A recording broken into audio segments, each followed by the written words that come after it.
32 NATO allies are linking up here in our nation's capital for their annual summit this week. It's the 75th anniversary of the formation of NATO, so let's do a little refresher on what NATO is and why it exists. We've got to start by rewinding back to 1947. World War II had recently ended and the US is finally taking a breather, and then the Soviet Union enters the chat. So in 1949, to counter Soviet Union aggression, the US and 11 other countries banded together to establish NATO. Now it has 14 articles that lay out the rules, but the most important is Article 5, which basically says if you attack one of us, you attack all of us, and we're gonna respond accordingly.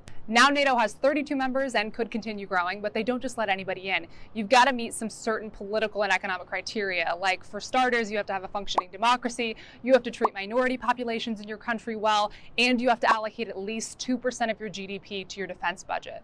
Fast forward to 2024, 75 years later, obviously the Soviet Union's aggression has long passed, but now NATO is dealing with Russia's invasion and war in Ukraine, which will definitely be discussed at their summit here in DC this week.